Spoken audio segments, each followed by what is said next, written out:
امریکہ سے ایک بہن کا سوال ہے، کہتی ہیں کہ ہندوستان کے بعض علاقوں میں یہ رسم ہے کہ بچیوں کو زندہ درگور کر دیتے ہیں اور پیدائش سے پہلے الٹرا ساؤنڈ سے بچے کی جنس کا پتہ لگا لیا جاتا ہے. بچی ہو تو اس کو ضائع کر دیا جاتا ہے، وجہ غربت بتائی جاتی ہے. انگلستان میں ایسی ٹیکنالوجی ہے کہ بے اولاد لوگوں کو اولاد کے قابل بنایا جاتا ہے. اسی طرح دیگر مذہبی ممالک میں بھی. حضرت صلی اللہ علیہ وسلم نے بھی اس قسم کی ظالمانہ رسم کا خاتمہ کیا تھا. کیا قابل اولاد بنانا؟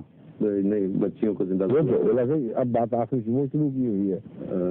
آخر میں وہ کہتی ہیں کہ بے اولاد بچیوں کو با اولاد بنایا جاتا ہے. حضرت صلی اللہ علیہ وسلم نے بھی اس قسم کی رسم کا خاتمہ کیا تھا. بالکل نہیں، مجھے پتا ہے، میں سمجھ گیا ہوں. میں کہہ رہا ہوں کہ یہ غلطی کر گئی ہیں کہ جو بری باتیں تھیں ان میں ایک اچھی بات شامل کر دی اور اس کو بھی اسی فتوے سے رنگیرنے کی کوشش کی ہے. مجھے ان کے اس سوال کی اس شکل سے اتفاق ہی نہیں ہے. اس کو نکالیں تو پھر جواب بنے گا. میں بتاؤں گا کیوں. آج چلیں آگے. کہتی ہے کہ ظالمانہ رسم کا خاتمہ کیا تھا کہ عورت کو زندہ درگور ہونے سے بچایا تھا. ٹھیک ہے. اب یہ خدمت احمدیت سے لی جانی ہے. ٹھیک ہے. ساری دنیا کو سمجھائیں کہ ایسے معصوم بچوں کو نہ مارو، بلکہ ہمیں دے دو، ہم پرورش کریں گے. کون دے گا؟ کہاں سے؟ آپ کو پتہ نہیں کس خواب کی دنیا میں بیٹھے ہیں. امریکہ میں رہتی ہیں اور آپ کو قوانین کا پتہ کوئی نہیں. آج کل جو ملکی قوانین ہیں اور وہ کہاں سے بچے آئیں گے جن کو مارنے لگی تھی ماں باپ کہیں گے اچھا ہمیں دے دو. وہ کون سا نظام ہے جو ان کو خبر دے گا اور اس کے ذریعے آپ تک پہنچیں گی؟ یہ تو رومانی بات ہے. اس کا حقیقت کی دنیا سے کوئی تعلق نہیں ہے. اور جتنے بچے اس جرم کا شکار ہو رہے ہیں ہمیں کیا پتہ کیا تعداد ہے اور کس کس ملک میں ہیں. پھر ان ملکوں کے قوانین اور جن ملکوں میں ہم رہتے ہیں ان کے قوانین اس کی اجازت دے سکتے ہیں؟ سوال ہی نہیں پیدا ہوتا. یہاں ہم نے کوشش کی تھی بوسنین بچوں کے لیے، تو ایک بھی بچہ جماعت کو نہیں دیا گیا کیونکہ جو لوگ ان باتوں کے قابل ہیں وہ چاہتے ہی نہیں کہ مسلمان بچے مسلمانوں کے پاس جا کر ان کی تربیت میں رہیں.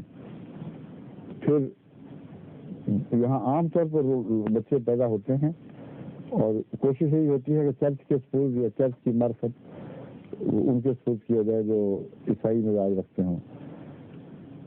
جب ماحول ایسا ہے تو اس میں یہ خواب حسین بھی ہو، یہ ایسی خواب نہیں ہے جس کی ہم تعبیر ان حالات میں دیکھ سکتے ہیں. لیکن اس خواب میں ویسے بھی رکھنے ہیں.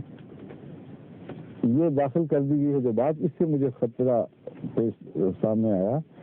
ان خاتون کے ذہن میں، حالانکہ میں جانتا ہوں تعلیم یافتہ اور اچھے مخلص خاندان کی ہیں، ان کے ذہن میں غالباً یہ بات بھی ہے کہ انسانی کوشش کے ذریعے اگر اولاد نہ ہوتی ہو تو اولاد پیدا کرنے میں ممد ہونا یہ گویا گناہ ہے. یہ بالکل غلط بات ہے. جس مقصد کے لیے خدا تعالیٰ نے کوئی چیز پیدا کی ہو اس مقصد کو تقویت دینا گناہ نہیں، کار ثواب ہے. آنکھیں دیکھنے کے لیے پیدا کی گئی ہیں. اگر کوئی ڈاکٹر آنکھوں کی بینائی بڑھانے کے لیے کوشاں ہے تو اس کو گناہ کہنا جہالت ہوگی. جو نظر ضائع ہو گئی اس کو بھی بحال کرنے کی کوشش کی جاتی ہے. خدا کے کاموں میں مخالفانہ دخل نہیں، خدا کے کاموں کو پورا کرنے میں ایک خادمانہ امداد یا نصرت کہہ سکتے ہیں.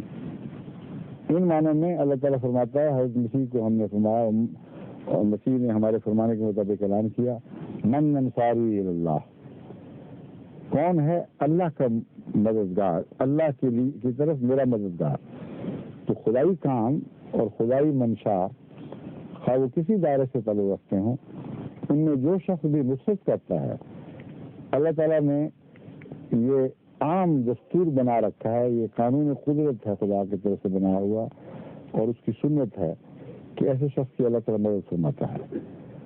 اور نصرت خدا کی ہم نے کیا کرنی ہے؟ مراد یہ ہے کہ خدا کے کاموں میں جب یہ تمنا پیدا ہوتی ہے کہ ہم بھی مددگار ہو جائیں تو اللہ تعالیٰ ان کاموں میں برکت بھی ڈالتا ہے اور پھر ہمارے کاموں میں وہ مددگار ہو جاتا ہے. بس یہ خیال دل سے نکال دیں کہ ایک عورت اگر بانجھ ہے یا خامن میں صلاحیت نہیں ہے بچہ پیدا کرنے کی تو ہم آرٹیفیشل ذرائع سے جب کوشش کرتے ہیں تو وہ گناہ ہے.